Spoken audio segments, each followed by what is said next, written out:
오늘도 하나님의 위로와 사랑이 예배드린 여러분들과 함께 하시기를 간절히 소원합니다. 우리 앞뒤 좌우에 계신 분들과 인사를 나눕시다. 참 잘 오셨습니다.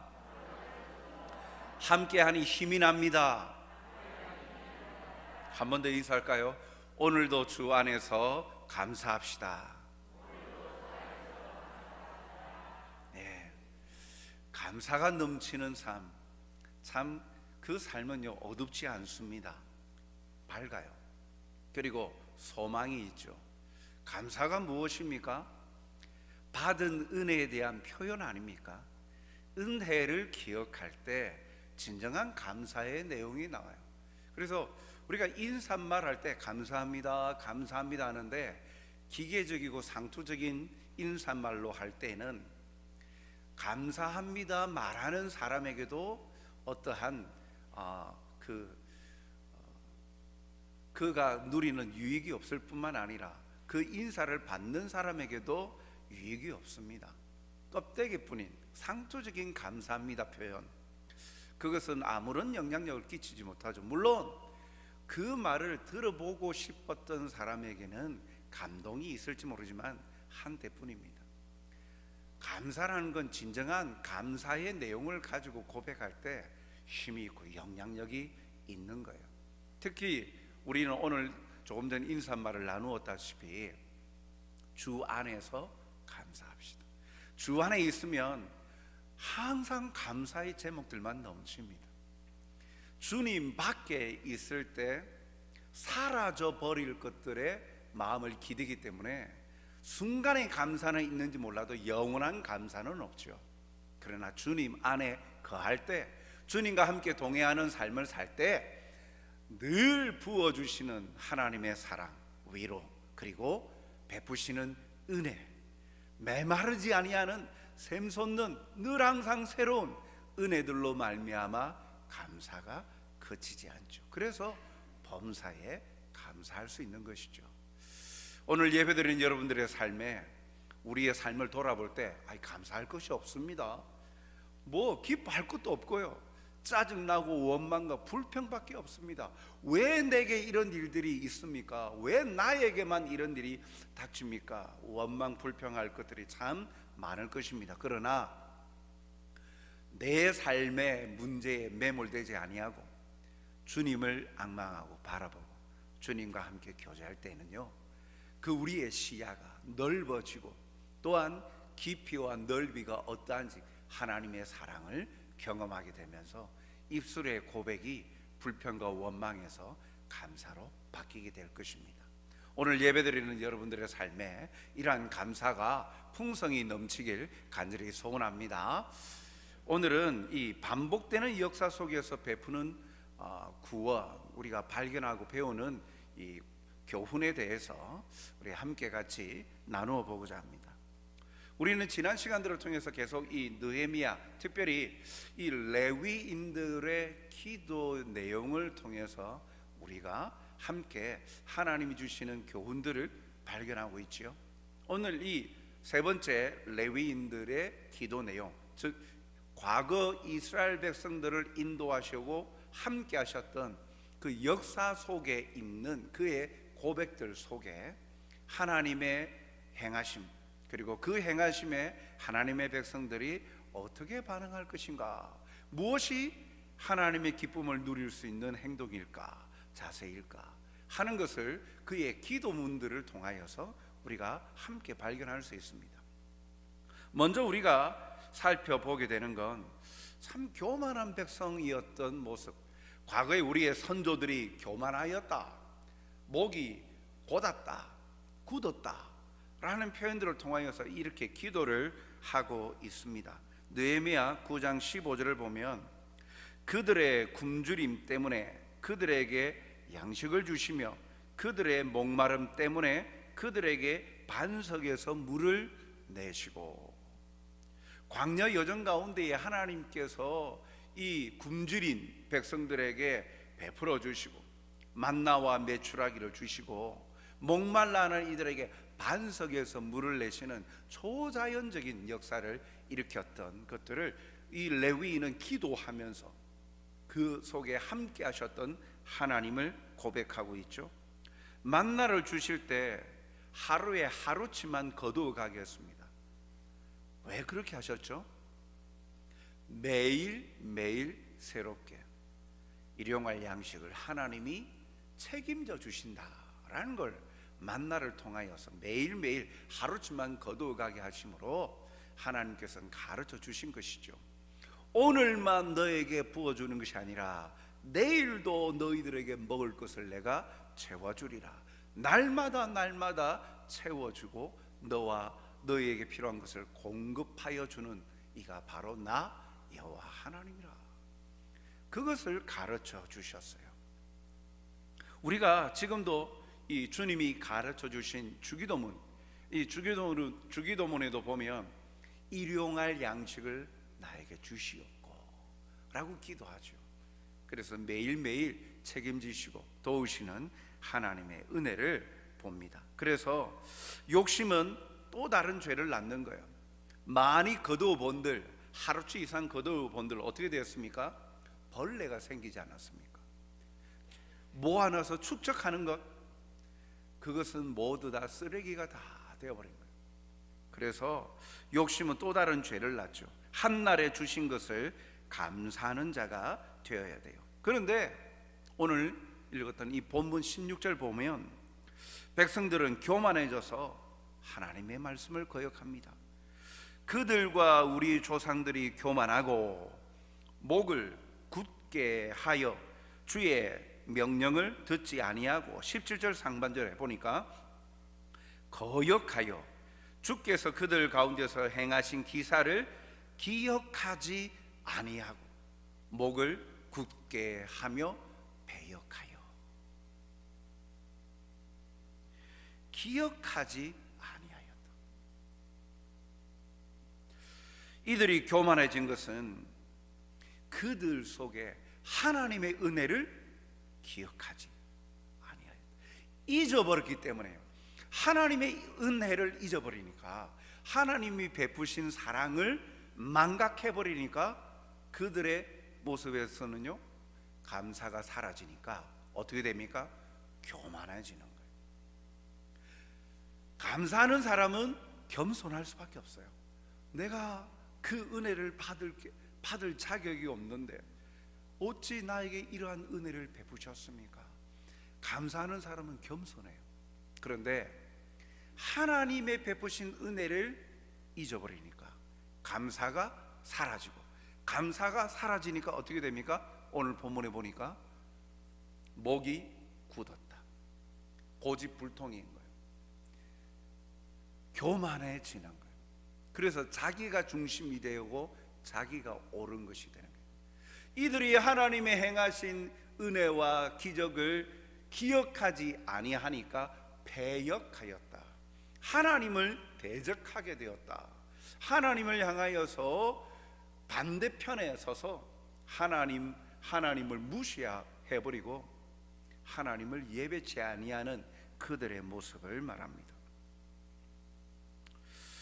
사랑하는 성도 여러분, 오늘 나에게 이와 같은 이 레위인들이 자기의 선조들의 역사를 이야기하면서 지금 우리도 그렇습니다 라고 고백하고 있는데, 오늘 우리는 어떻습니까?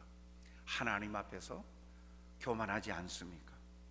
사람에게 뿐만 아니라 하나님을 향하여 교만한 모습이 없는지, 내 속에 하나님이 행하신 사랑, 그 은혜를 헤아려 보고 감사의 제목들이 얼마나 넘칩니까? 감사 제목보다 감사는, 베푸신 은혜는 당연한 것으로 받아들이는 순간 교만의 자리로 가게 되어집니다. 어느 것 하나 하나님께서 내게 베풀어 주시는 건강과 환경, 지혜, 이 모든 것들 그냥 되어진 것이 아니라 하나님이 거저 주시는 은혜예요. 그런데 그것을 당연한 권리로 받아들이는 순간, 당연한 것으로 내가 누리를 당연한 권리로 받아들이는 순간 하나님 앞에 서 있는 우리의 모습은 교만일 뿐이죠. 내가 높아지는 거예요. 오늘 우리에게 그런 모습은 없는지 레위인의 기도를 통하여서 우리의 모습을 돌아봅니다. 참으로 살아가는 이 모든 순간이 주의 은혜임을 고백하며 나아가는 성도들이 다 되시길 주님의 이름으로 축복합니다.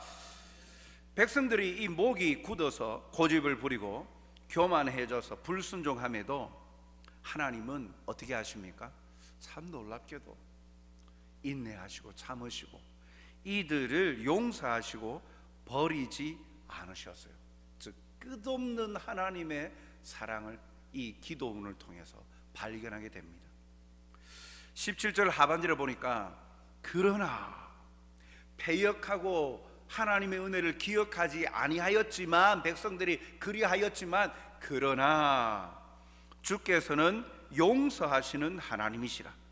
은혜로우시며 긍휼히 여기시며 더디 노하시며 인자가 풍부하심으로 그들을 누구요?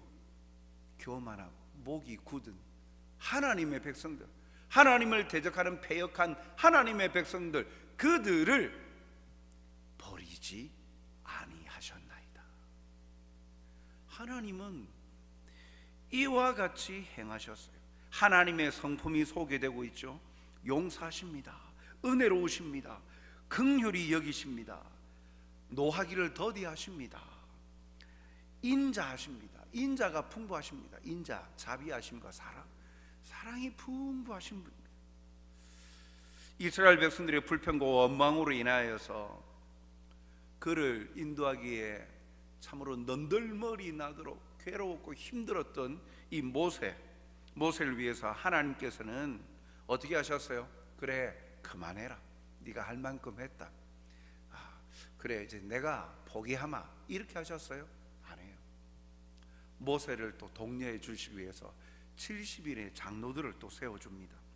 그들에게 예언의 신을 임하게 하신 사건으로 오히려 모세의 권위를 더 높여줘요. 그리고 공동체를 이 40년 동안 인도에 가시고 또 하나님은 그들과 동행하셨어요. 그 40년 세월을 하나님은요, 어쩔 수 없어서 꼴보기 싫지만, 이 백성들 꼴보기 싫지만 아유 어쩌겠냐, 이런 마음으로 하신 것이 아니었어요. 오늘 21절은 이렇게 밝힙니다. 40년 동안 들에서 기르시되 부족함이 없게 하심으로 그 옷이 헤어지지 아니하였고 발이 부르트지 아니하였사오며. 놀라운 고백이에요. 왜 놀랍습니까? 사실은 40년 광야 생활을 하게 되어진 것 심판의 결과 아닙니까? 본디 이들이 출애굽하여서 하나님이 약속하신 가나안 땅으로 가장 빠르게 갈 수 있는 길이 있어요. 블레셋 사람들의 해변길이라고 있는데 그 길로 가면 10일이면 충분히 들어갈 수 있는 길이에요. 그런데 하나님께서는 11개월 동안 시나이 반도 쪽으로 내려가게 하시고 그곳에서 시내 산에서 하나님의 언약을 주셨죠. 그리고 그곳에서부터 또 그 약속의 땅으로 바로 올라가더라도 얼마 걸리지 않습니다. 그런데 그곳에서 올라가서 이 가데스 바네아라는 곳, 그곳에서 3일이면 들어갈 수 있는데 그곳에서 엄청난 그들의 죄악이 나타나지 않습니까? 우리 정탐하게 해주십시오. 하나님이 약속하신 땅 어떻게 생겼는지 보게 해주십시오. 그래서 12명의 정탐꾼 보내었는데 10대 2, 10명의 정탐꾼은 그들은 우리에게 비교가 안 된다. 그들에 비하면 우리는 밥이다, 메뚜기와 같은 존재다. 비교가 안 되는 그들 거인들이 살고 있다.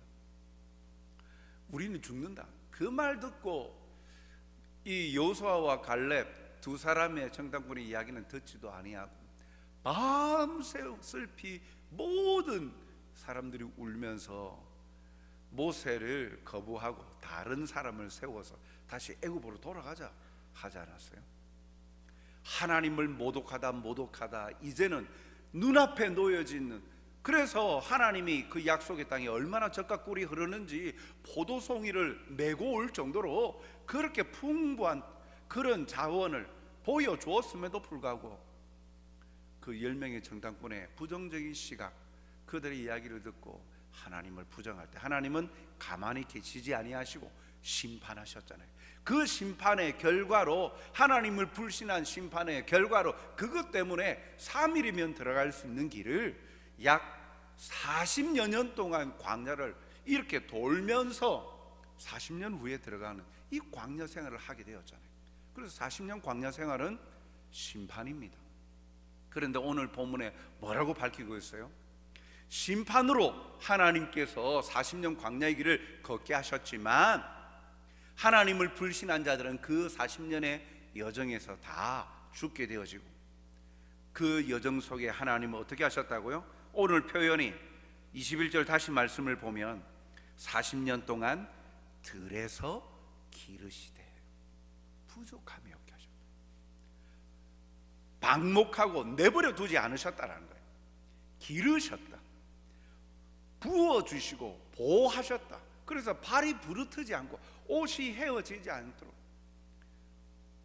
부족함이 없도록 채워주셨다. 참 얼마나 끝없는 하나님의 사랑입니까?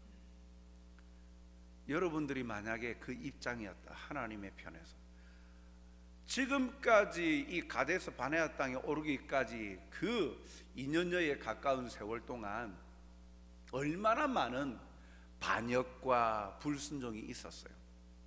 그런 것들 참다 여러분들 참을 수 있겠습니까? 저도 못 참을 것 같아요. 그런데 하나님께서 심판하시지만 그 가운데 하나님께서 세워가시고 채워주시는 은혜가 있어요. 사랑하는 성도 여러분, 하나님은 이런 분이십니다. 자신이 선택한 백성을 버리지 아니하시고 끝까지 함께 하시고 기르시고 보호하십니다. 그 광야의 길을 통하여서 죄의 요소를 제거하십니다. 그리고 하나님의 백성으로 성장토록 필요한 모든 것을 시마다 때마다 공급하시고 부어주셨어요. 또한 약속의 땅에 들어간 이스라엘 백성들에게 풍요로운 삶을 허락하셨습니다. 25절에 보니까 그들이 견고한 성읍들의 기름진 땅을 점령하고 모든 아름다운 물건이 가득한 집과 판 우물과 포도원과 감람원과 허다한 과목을 차지하며 배불리 먹어 살찌고 주의 큰 복을 즐겨 싸우나. 이것을 보면 백성들이 가나안 땅에 들어가서 생활하는 모든 환경, 이 가나안 땅에 들어간 백성들이 땀 흘려 일군 것들입니까? 이 본문을 자세히 살펴보면 아니죠. 거저 얻은 것이에요. 물건이 가득한 집, 기름진 땅, 견고한 성읍, 이미 갖추어져 있는 그런 환경과 그런 여건 속에 거저 들어가서 누리게 하셨다는 거예요. 그리고 판 우물, 우물을 팔려면 얼마나 노력이 필요합니까? 이미 갖추어져 있는, 먹고 사는 데 부족함이 없는 포도원과 감람, 허다한 과목을 찾아야 돼. 그래서 한마디로 배불리 먹고 살찌고 주의 큰 복을 즐겼다라고 말하죠. 하나님의 말씀의 순종의 결과로 육신의 만족과 삶의 여유로움으로 주시는 큰 복을 누렸습니다. 한 번 더 우리가 눈에 띄는 그 부분을 보면 22절에 각각 나누어 주심에 땅을 차지한다. 23절 하반절에 인도하여 이르게 하셨으므로, 24절에 그 자손이 들어가서 땅을 차지하고 그들의 손에 넘겨 임의로 행하게 하시매. 모든 것 다 하나님께서 행하게 하셨다. 하나님이 일하시고 베풀어 주신 거예요. 하나님의 말씀대로 순종하는 자들에게 그 약속을 이루시고 누릴 수 있는 큰 복을 주신다는 사실을 밝히고 있는 거예요. 사랑하는 성도 여러분, 인생 전반에 모든 밑그림을 주님이 다 그리시고 예비해 놓으셨어요. 우리는 그 깔아놓은 멍석에서 즐기고 누리는 복을 가진 행복자들인 거예요. 그래서 신명기 말씀에 보면 이스라엘 백성들을 향하여 행복자라 말합니다. 신명기 33장 29절, 이스라엘이여 너는 행복한 사람이로다. 여호와의 구원을 너같이 얻은 백성이 누구냐? 너처럼 거저 얻은 백성이 누구냐라는 거예요. 잘나고 참으로 신실해서 하나님이 그래 오늘부터 넌 내 백성 해 조건을 부여해서 보고 하나님이 선택하셨습니까? 이스라엘 백성을요? 아니지 않습니까? 일방적으로 하나님이 주권적인 권리로 그냥 선택하신 거잖아요. 오늘 우리도 마찬가지잖아요. 우리가 잘나서 선택함을 받은 거 아니에요. 세상 사람들처럼 부모가 공덕이 참 많아서 자녀가 그래서 좋은 부모를 가져서 우리가 이렇게 구원받게 되었다. 그렇습니까? 구원에는 조건이 없어요. 구원은요 하나님의 은혜 아닙니까? 선물이에요. 구원받은 입장에서, 선택받은 입장에서 권리를 주장할 만한 어떠한 것도 없어요. 그래서 오늘 본문 이후에 신명기 33장 29절에 보니까 너같이 얻은 백성이 누구냐? 그는 너를 돕는 방패시오 내 영광의 칼이시로다. 내 대적이 내게 복종하리니 내가 그들의 높은 곳을 밟으리로다. 우리를 괴롭히는 모든 요소들 제거하시고 우리를 높여주신다. 그러니까 너처럼 이렇게 구원받은 백성이 어딨냐? 너는 행복자라. 요즘 말로 표현하면 너 대박난 인생이야. 하나님께서 오늘도 내 삶에 감사가 사라지고 불평과 교만으로 가득 차서 하나님의 은혜를 망각하는 삶을 살지 말아야 될 이유, 우리는 이와 같이 복을 받은 행복자라는 것, 이 은혜를 알고 주 안에 있을 때 그 행복을 누릴 수 있어요. 약속을 믿고 끝까지 인도하신 대로 구름과 불기둥을 따라서 끝까지 나아가고 모압 평지를 지나서 요단 강물을 갈라지고 그곳을 지나간 그 순종한 이스라엘 백성들만이 그 약속의 땅에서 풍요롭게 예비하신 것을 누리는 복받은 자였죠. 순종하는 자가 약속하신 복을 누리는 것이죠. 어떤 순간에도 하나님은 자신의 백성을 포기하지 아니하시고 부족함 없이 기르시는 분임을 우리가 믿어서 주님을 높이는, 하나님의 은혜를 마음껏 누리며 경험하는 복된 성도들이 다 되시길 주님의 이름으로 축복합니다. 이러한 은혜만 생각하면 얼마나 참 감사해요. 그런데 참 안타까운 일이 있어요. 그런데 우리의 모습과도 같아서 더 안타깝기도 합니다. 25절까지 하나님은 자신의 백성들에게 큰 복을 베푸셨어요. 백성들은 베푸신 복을 마음껏 누리는 모습이 25절까지 비춰져요. 그런데 26절부터는 반전의 모습이 나타납니다. 그들은 순종하지 아니하고. 25절이 뭐였어요? 25절은 먹어서 배불리 먹어 살찌고 주의 큰 복을 즐겼다 했어요. 그 다음이 26절, 그들은 순종하지 아니하고. 그렇게 즐겼음에도 순종하지 아니하고 주를 거역하며 주의 율법을 등지고 주께로 돌아오기를 권면하는 선지자들을 죽여 주를 심히 모독하였나이다. 어떻게 이런 일이 있을 수 있죠? 라고 우리는 생각할지 모르겠지만 그렇습니다. 은혜를 기억하지 아니하고 어느 순간인가 배불리 먹고 누리는 평안한 삶이 감사가 아니라 당연한 것으로 다가온 거예요. 그냥 익숙해져 버린 거예요. 익숙해지다 보니까 감사가 사라져요. 그렇죠? 처음에 우리도 뭔가 선물을 받고 받을 때는 감사하다 이러다가 그것이 반복되어지면 이번에는 뭘 또 줄까? 그러면서 주지 않으면 마음이 서운하고 왜 안 주지? 자녀들이 부모를 향하여서 부모는 내리사랑이다. 그래서 당연한 부모의 희생은 당연하다 생각합니다.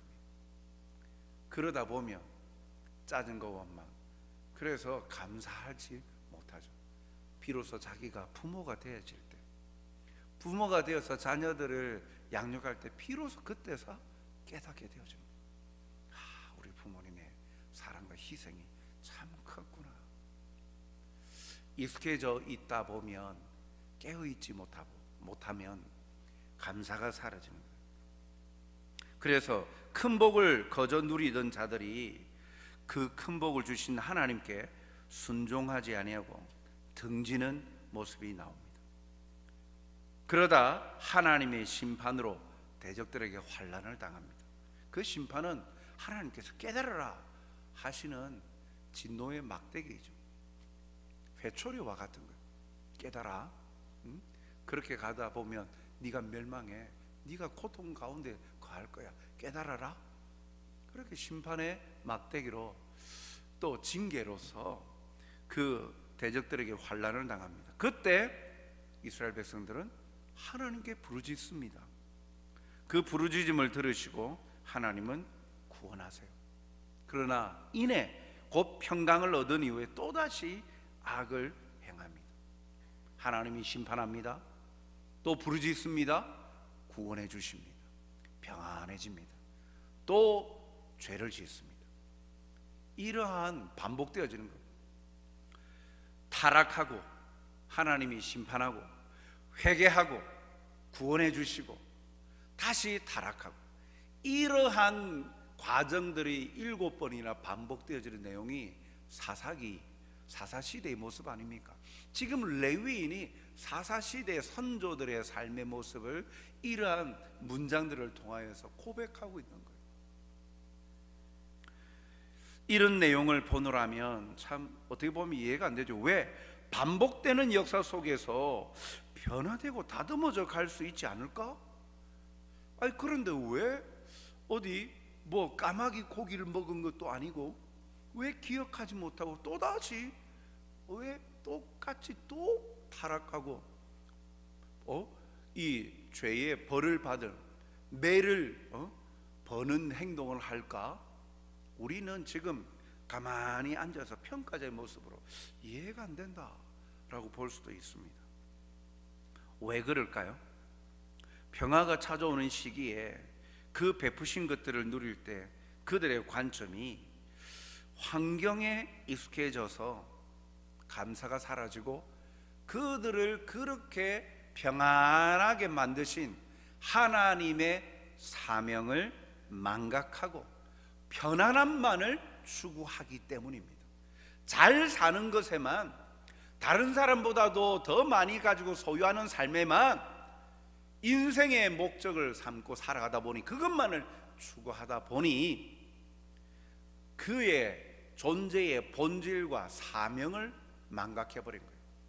하나님께서 시내산에 불러서 바로 가게 하지 아니하시고 시내산에 불러서 율법을 주신 이유가 하나님의 백성으로 삼으시고 이제 가나안 땅에 들어가서 제사장 나라로서 온 열방 나라들의 영광의 빛을 발하는 삶을 살아라고, 하나님의 영광을 나타내는 도구로서 살아라고 사명을 부여해 주셨잖아요.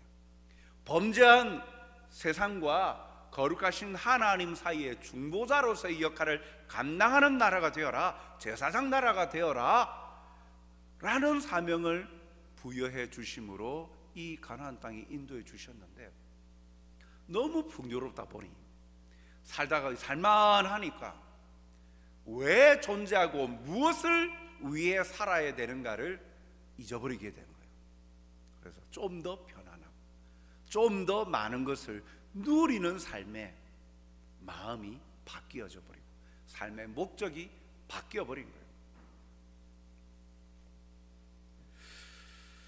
먹고 살기 위해 일하고 편안함만을 추구합니다. 사명을 감당할 수 있도록 먹고 살 환경을 주셨는데 바뀌어버린 거예요. 감당해야 할 사명을 감당치 않고 먹고 사는 것에 급급해하며 배불리 먹고 살찌우며 편안함에 빠져서 살아가는 거예요. 사명을 잘 감당하라고 하나님께서 좋은 환경을 부여해 주셨는데 그 사명은 잊어버리고 이 좋은 환경에 마음이 다가버린 거예요. 그래서 사명, 목적, 인생의 목적을 망각해버린 것이죠. 때로는 우리도 이 이스라엘 백성들을 그렇게 평가할 필요가 없습니다. 우리도 그럴 때가 얼마나 많습니까? 우리 모습도 이러한 아둔한 모습들이 얼마나 있습니까? 편안하고 익숙해져 있는 환경에 노출되어서 우리가 감당해야 될 사명을 깨닫지 못한 채 삶 그 자체만을 만끽하고 더 좋은 삶을 추구하고 있지 않습니까? 내 존재감, 다른 사람과의 비교를 통해서 다른 사람보다 좀 더 나은 환경, 다른 사람보다 좀 더 많이 소유하고 많이 또 드러나는 삶을 살 때 내 존재감이 드러나면서 내 자아도 건강해진다라고 생각하고 그러면서 살만 난다 라고 생각하고 살아가지 않습니까? 이 땅에 우리를 존재하고 살아가게 하신 하나님의 목적이 있지 않습니까? 사명이 있지 않습니까? 그것이 무엇입니까? 반복되어지는 역사 속에서 우리의 모습이 어디쯤인지 우리는 점검해 봐야 돼요.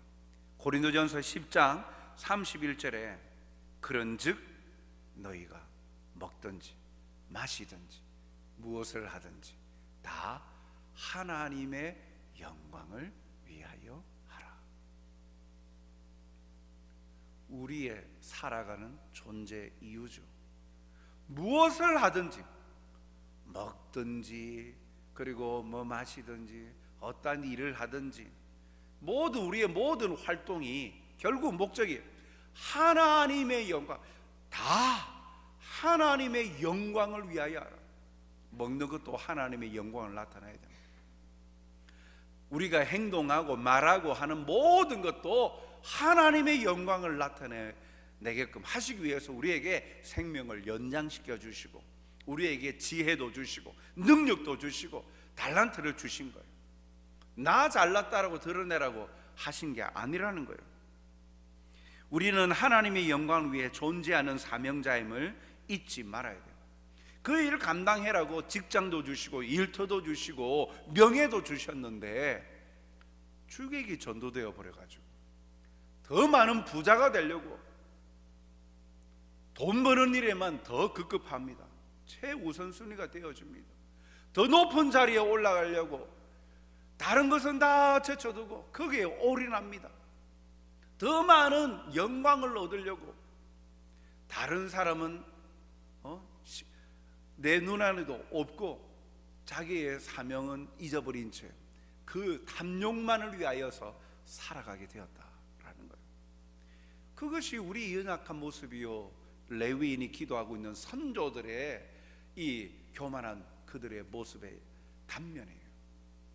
그런데 그것을 통해 우리가 배우게 되는 건 잘못됐다 못됐다 그것이 아니라 이 반복되는 역사 속에서 그렇다면 오늘 내가 놓치고 살고 있는 내게 주신 사명이 뭘까? 나는 무엇을 위해서 살아가는 자일까? 무엇을 위해서 살아가라고 나에게 생명을 지금까지 연장시켜 주실까? 내게 주신 사명이 뭘까? 그것을 발견하는 거예요. 우리는 우리의 삶을 통해 보여주고 남겨야 할 것은 바로 예수 그리스도가 존귀케 되어지고 영광을 받으시게 하는 거예요.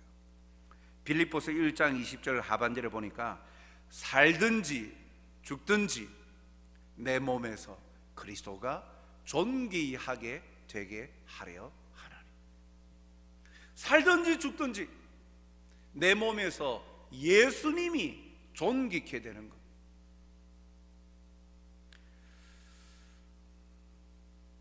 우리의 말과 행동을 통하여서 우리는 우리 자신이 높임을 받고 우리 자신을 드러내는 것이 아니라 내 안에 역사하시는 주님을 나타내는 자임을 잊지 말아야 되는 거예요. 그래서 이 고린도서 2장 15절은 이렇게 표현하고 있어요. 우리의 모습을, 우리는 받는 자들에게나 망하는 자들에게나 하나님 앞에서 그리스도의 향기니, 우리에게 주신 사명을 감당하는 모습을 그리스도의 향기다 라고 말하고 있어요. 누구에게요? 믿는 자들에게나, 구원받는 자들, 즉 이 신앙 공동체의 믿는 성도들과의 관계에서 뿐만 아니라 망하는 자들, 세상에 하나님을 믿지 않는 모든 자들에게 우리는 예수님의 향기를 나타내는 자들이다. 즉 우리의 말과 행동을 통하여 예수 그리스도를 전하는 자가 되어야 된다는 거예요. 문학적인 표현으로 예수 그리스도의 향기니 라고 말씀하고 있는 거예요. 예수 그리스도의 향기를 발하여야 되는 거예요. 그것을 나타내야 되는 거예요. 야, 역시 예수님 믿는 사람은 다르구나. 저 사람이 왜 다를까? 다른 사람하고 다른 이유가 뭘까? 가만히 보니까 아하, 저 사람은 예수님 믿는 사람이구나. 그게 예수 그리스도의 향기를 나타내는 것 아닙니까? 야, 다른 사람은 몰라도 저 사람 말은 우리가 100% 믿을 수 있잖아. 저 사람 예수님 믿는 사람이잖아. 예수 그리스도의 향기를 발해야 돼. 시대가 악화해져 가다 보니 교회도 참 문란해지고 타락하여서 예수 믿어도 별 것 없네. 예수님의 향기를 바라기보다는 예수님을 믿는 것이 악취가 나는 것, 그렇게 우리의 무능함과 연약함으로 인하여서 주님의 이름을 영광 돌리지 못하고 모독하게 만들어버렸던 우리의 연약한 모습은 없는지 우리가 돌아봐야 되는 거예요. 살든지 죽든지 내 몸에서 그리스도가 존귀케 되어주고 믿는 자나 믿지 않는 모든 자들에게 예수 그리스도의 향기를 바라는 하나님의 영광을 나타내며 살아가는 복된 여러분들이 다 되시길 주님의 이름으로 축복합니다. 사랑과 자비가 풍성하신 하나님 아버지, 오늘도 과거의 역사들 속에 우리의 연약함과 우리가 지금 붙들고 살아가야 될 삶의 목적을 깨닫게 하여 주시니 감사합니다. 무엇을 위해서 존재하고 살아가는지, 내게 주신 것들, 돈과 명예와 이 모든 환경, 또 은사들 주신 것, 그 모든 것이 다 하나님의 영광을 위하여 주셨습니다. 그리스도의 향기로서의 삶을 살아가는 자가 되어서 모든 일에 하나님께 기쁨이 되어지며 하나님 안에서의 누리는 참된 풍요로움을 만끽하며 또한 전할 수 있는 하나님의 복된 사랑의 편지가 되게 도와 주시옵소서. 그리스도의 편지로서, 향기로서 우리의 삶의 자리마다 그리스도의 발자국, 사랑과 희생과 그 놀라운 은혜들을 나누며 베푸는 자들이 되게 도와 주시옵소서. 오늘도 이 자리에 앉아 있으나 삶의 무게들 때문에, 문제들 때문에 괴로워하고 아파하는 심령들이 있습니까? 홀로 짊어지지 않게 하여 주시고 내 모든 면들을 다 주께 맡겨버리라. 주께서 너희를 권고하시리라, 지켜주시리라, 인도하시리라 약속하셨습니다. 주님께 맡기고 의탁함으로 주께서 먼저 앞서 이루어 가시고 그 발걸음을 조차 하나님이 베풀어 놓으신 은혜를 마음껏 누리며 살아가는 행복자들이 되게 도와주시옵소서. 감사하오며 예수님 이름으로 기도하옵나이다. 아멘.